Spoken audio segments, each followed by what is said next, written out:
My name is Zing Tsjeng, and I'm the executive editor of Vice UK, and I'm also the author of the Forgotten Women book series. I've come to full circle tonight to talk about my book series, Forgotten Women, and more generally about the topic of forgotten women in history.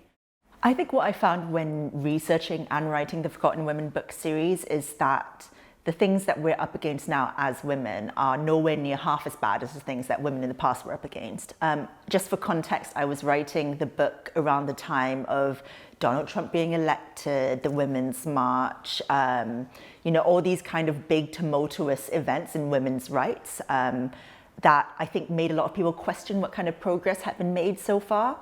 And all around me, and I'm not even joking, there were women I knew who were having like breakdowns and crying, when Donald Trump was elected. And, I felt the same way. But I think what writing the books has taught me is that we're not half as alone in this fight as we think we are. And that actually we stand on the shoulders of a lot of women in the past who've been up against much more incredible odds than we have been. And they've managed to overcome them nonetheless.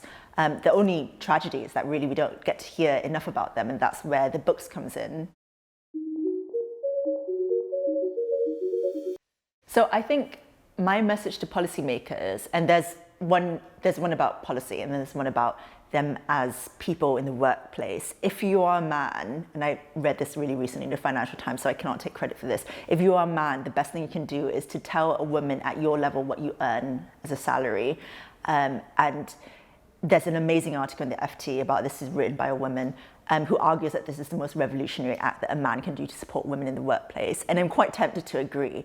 A lot of the times I think that inequality in the workplace gets away with it because it's covered up and shielded, and not even sometimes by design, because people are too embarrassed or afraid to talk about it. So I think more openness and honesty can only really be a good thing.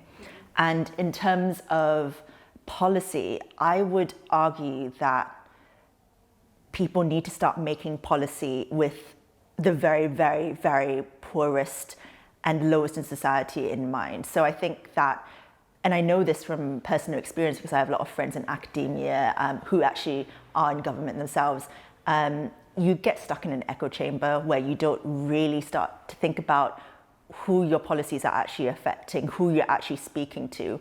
And we have this thing in journalism where when you write a piece, it's not even really about you. You're writing for your audience and you're writing for the people your message should be reaching. And I think for far too long, people in government, people making policy, have kind of forgotten about that. They're not just making policy that, is aimed at people in their demographic. They're making policy for the entire society. And it's time that that's reflected in the kind of decisions that they make.